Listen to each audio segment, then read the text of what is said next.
लेकिन सबका एक ही लक्ष्य है कि आदिवासी को प्रकृति पूजा धर्म के नाम से अलग लाइसेंस दे दो, उसको ठगो मत, लूटो मत, मारो मत, प्रकृति को नष्ट मत करो। तो इसलिए सर्मा धर्म कोड का जो हमारा आज आंदोलन है, ये बाकी धर्मों की तरह लोगों को ठगने का आंदोलन नहीं, पॉलिटिक्स करने का आंदोलन नहीं, ये ब्रह्मांड को बचाने का, दुनिया को बचाने का, मानवता को बचाने का, प्रकृति और पर्यावरण को बचाने का, क्लाइमेट चेंज को रोकने का और आदिवासी को एकजुट करने का आंदोलन है। हर कीमत पर हम इसको ले सकते हैं और लेंगे, क्योंकि संविधान में इसकी व्यवस्था है। मगर इसमें मैं थोड़ा एक दो बात जोड़ना चाहता हूँ। ये जो बीजेपी और आरएसएस के भाई ये बीच बीच में कहते हैं सर्व सनातन एक है, ये गलत है। बीच बीच में कहते हैं सब आदिवासी हिंदू है, ये भी गलत है। इसका टेक्निकल कानूनी प्रमाण ये है कि हिंदू मैरिज एक्ट 1955 और हिंदू उत्तराधिकार कानून 1956 में आदिवासी नहीं है। मतलब भारत का संविधान और कानून मानता है कि आदिवासी हिंदू नहीं है।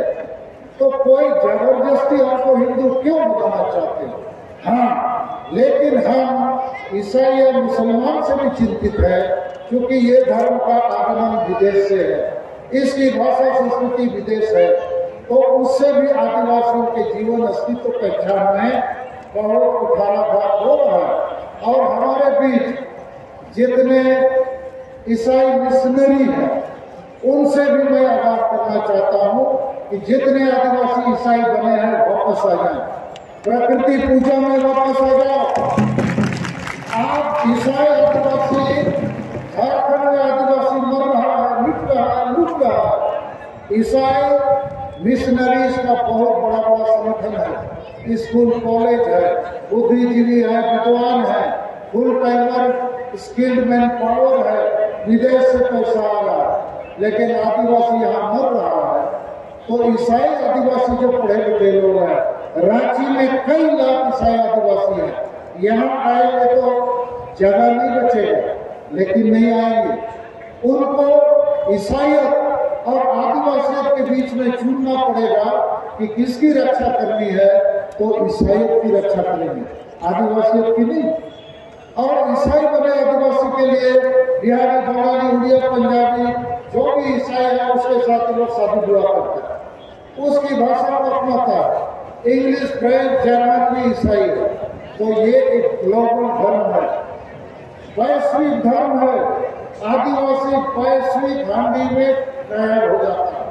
तो आदिवासी ईसाई मिशनरी जरूर कहते हैं कि हमने शिक्षा का व्यवस्था, स्वास्थ्य का व्यवस्था दिया, आदिवासी को आगे बढ़ाया, लेकिन चर्च ने आदिवासी ईसाई बना के बिरसा मुंडा नहीं बनाया। चर्च क्या बनाया? पढ़ो लिखो, नौकरी करो, पेट पालो, परिवार देखो, साहेब बनो। तो आदिवासी को साहेब बना के बिरसा मुंडा सीधे मुर्मू नहीं बनेगा। तो आज की जो हालात है, इसके लिए भी ईसाई मिशनरी जिम्मेवार है। और हम आदिवासी संगठन अभियान जरूर आवाज बुलंद करेंगे कि जितने आदिवासी ईसाई बने हैं, आप वापस आओ, नहीं तो आपको एसटी का हिस्सा नहीं लेना चाहिए। आपको डीलिस्टिंग लागू होना चाहिए, ये हम लोग करेंगे, आदिवासी संगठन अभियान करेंगे। मगर बीजेपी आरएसएस भी हम ये कहना चाहते हैं, आपने हिंदू मैरिज एक्ट, हिंदू उत्तराधिकार कानून में सिख और जैन और बौद्ध को अपने साथ रखा है। हम भी कुछ अपवाद के साथ आपके साथ चल सकते हैं। हमको भी जब सिख, जैन, बौद्ध को अलग धर्म का कोलम कोड मिल सकता है, तो हमको क्यों नहीं मिल सकता? तो जितने बीजेपी आरएसएस के नेता बुद्धि हुई है, आपसे मेरा आग्रह है, हम आपके साथ चलना चाहते हैं। हम द्रौपदी मुर्मू और नरेंद्र मोदी के साथ चलना चाहते हैं, मगर हमारी शर्त है पहले सरना धर्म कोड देना होगा। तुम हमको सरना धर्म कोड दो, हम सब आदिवासी का वोट देंगे।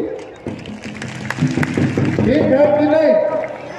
कोड दो, वोट लो, कोड दो, वोट लो, हमको मत भटकाओ। और हम जितना होगा भारत देश में, झारखंड में आदिवासी को बचाने के लिए, ये काम करने के लिए अब हम कटिबद्ध है, संकल्पित है। हमारा एजेंडा है 5। पहला एजेंडा है सरना धर्म कोड लेना होगा, देना होगा। जेब पे मैंने आपको हटाओगे, चुनाएंगे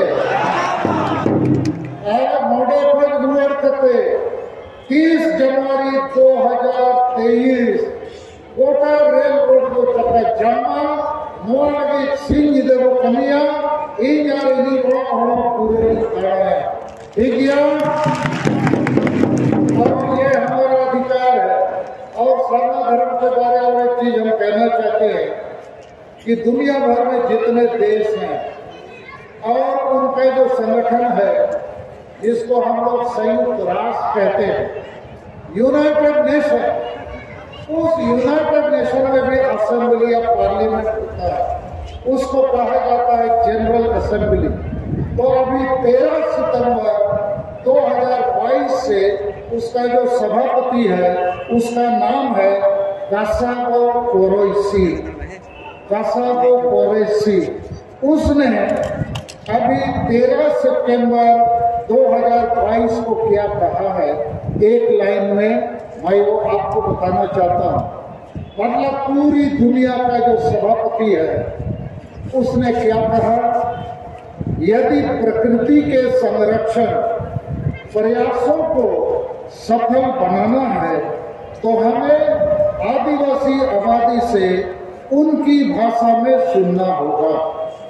देखिए, इसको समझिए, पूरी दुनिया में करीब जो 200 देश हैं, उसका जो सभापति है, उसका नाम है कासागो कोरोइसी।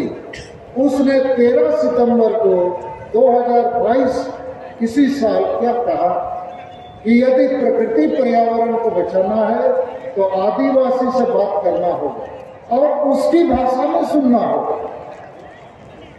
मतलब पूरा दुनिया मानने को तैयार है कि आदिवासी ही दुनिया को बचा सकता है और उसकी भाषा से ही बचेगी। तो हम वही चाहते हैं भारत देश के लोगों से, नेताओं से, पार्टियों से कि हमें हमारा सरना धर्म को देना होगा और हमको लेना होगा। तो ये हमारा प्रथम एजेंडा है। दूसरा एजेंडा हमारा है कि झारखंड राज्य बिरसा मुंडा के जन्मदिन पर बना है।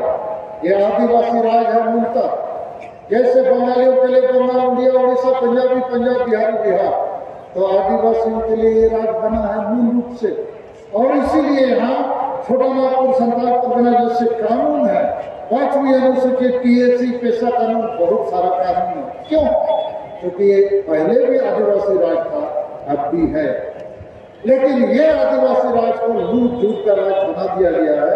तो हम लोग चाहते हैं कि झारखंड में पहली आदिवासी भाषा राजभाषा के रूप में संताली भाषा को मान्यता मिलनी चाहिए, क्योंकि राष्ट्रीय मान्यता इसको मिल गई। और इसी के साथ मुंडा क्षेत्र में मुंडा भाषा, उराव क्षेत्र में कुड़ुक भाषा, हो क्षेत्र में हो भाषा, भूमि क्षेत्र में भूमि भाषा आदि भी यहाँ लागू होना चाहिए, खड़िया क्षेत्र में खड़िया भाषा। तो दूसरा हमारा एजेंडा है, भाषा हम यहाँ लागू करके छोड़ेंगे। तीसरा हमारा एजेंडा है, झारखंड हमारा सपनों का झारखंड है। बिरसा मुंडा सिद्धू मुर्मू ने क्या कहा, अबुआ दिसम में अबुआ राज। तो ये अब अबुआ दिसम में अबुआ राज नहीं रहा, तो इसको फिर से आदिवासी राज हम लोग बनाएंगे, बना सकते हैं। कैसे बनाएंगे? यहाँ केवल संविधान कानून लागू होने से ये बन जाएगा।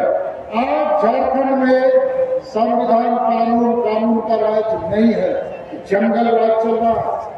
यहाँ CMP-SPD कानून लागू नहीं है, इसलिए राज्य शहर में जितना आदिवासी का जमीन है, गैर आदिवासियों ने लूट लिया। तो ये गैर आदिवासी जो लुटेरे हैं वो कानून के उल्लंघन करता है, कानून की नजर में वो दोषी है, अपराधी है, उसको जेल जाना चाहिए। तो झारखंड में कुछ भी कानून लागू नहीं है, जंगल बूढ़ चल रहा है। तो झारखंड में संविधान कानून को लागू करेंगे, कराएंगे और हम इसको फिर एक बार आदिवासी राज्य बनाएंगे।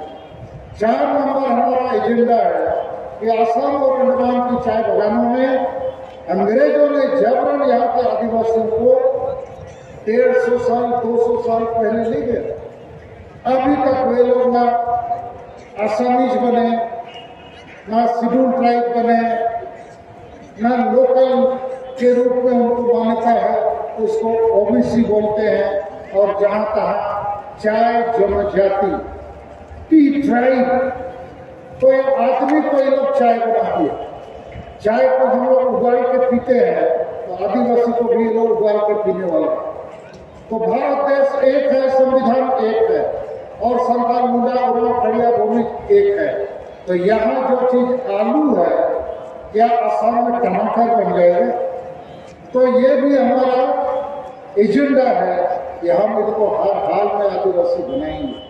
और 5वां एजेंडा हमारा है कि ये जो आदिवासी स्वशासन व्यवस्था है, ये संविधान कानून के तहत नहीं चलता है और वहां पर वंश परंपरागत हमारे माझी परगना मानकी मुंडा बनते हैं और अधिकांश अनपढ़ पियकड़ संविधान कानून नहीं जानने वाले, और इसलिए गांव में एकता नहीं है, गांव में ईर्ष्या द्वेष है, गांव में नशापन है, अंधविश्वास है, डायन प्रथा है, भोर पहाड़िया दारू चखना में बेचने की परंपरा है, महिला विरोधी मानसिकता है। तो ये सारे जो कुरीतियां कुप्रथा है हर गांव में है। हर आदिवासी गांव समाज में एक आदिवासी प्रमुख होता है और वो प्रमुख यदि अनपढ़ पियकड़ ना समझ होगा तो बाकी गांव के लोग कैसे हो सकते हैं? समझ लो हर एक आदिवासी गांव समाज एक रेलगाड़ी है और उसका इंजन ही माताल होगा डामाडोल, तो डापा क्या करेगा? वो भी डबल डुबल होते रहे। तो पूरे भारत के आदिवासी गांव में सती प्रथा की तरह इसको सुधारना होगा। सती प्रथा में भी पुरुष मर जाए तो स्त्री को जिंदा आग में छोड़ा जाता था, लेकिन राजा राम मोहन रॉय ने विरोध किया, उसका विरोध हुआ, लेकिन अंग्रेजी हुकूमत की अंग्रेजों को पता चला तो 1819 साल में अंग्रेजों ने कानून बनाया, सती प्रथा रुक गया। 200 साल हो गए, आदिवासी वही सती प्रथा के रूप में अभी तक जी रहा है, छिड़ गया।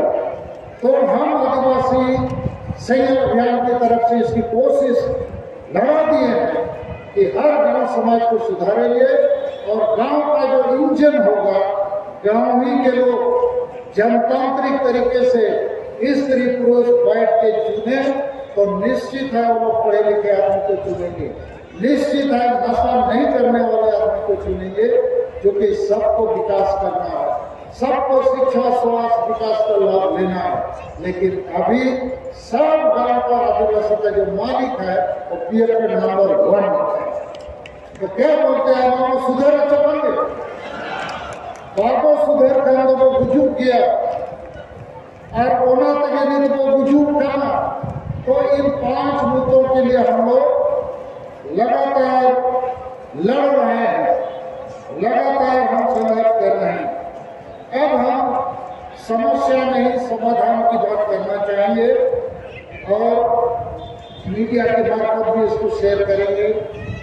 वो ये है कि अभी भी आदिवासी के पास बहुत ताकत है और यहाँ कई आदिवासी आए होंगे जो मुंडा उड़ावासी है, जो राज्य के इर्द गिर्द रहते हैं। ये तो संतान लोग ज्यादा आए हैं क्योंकि हमारे आदिवासी सिंगल अभियान के साथ हैं। मैं मुंडा उड़ाव के बीच में भी बहुत काम किया हूँ, जो कि डोमिसाइल आंदोलन वास्तव में हमने शुरू किया था, लेकिन डोमिसाइल आंदोलन का मकसद इसको रखो इसको भगाओ नहीं है, कौन स्थानीय है इसकी पहचान होनी चाहिए और स्थानीय की पहचान उसकी भाषा संस्कृति और जातिगत सूची से हो सकती है। उसके लिए खतियान जरूरत नहीं है। खतियान तो अंग्रेजों का भी था, खतियान अंग्रेजों भी बनाए थे, 200 साल तक भारत में वो थे, लेकिन वो तो भारतीय नहीं बने, क्योंकि अंग्रेजों की भाषा, संस्कृति, जाति, संस्कार अलग है। उसी प्रकार यहाँ कोई आदमी 1932 के पहले भी रहता हो, चाहे वो पंजाबी हो, गुजराती हो, मराठी हो, तेलुगु हो, तमिल हो, तो झारखंडी कैसे बन जाएगा? खतियान होने से भी नहीं बन सकता।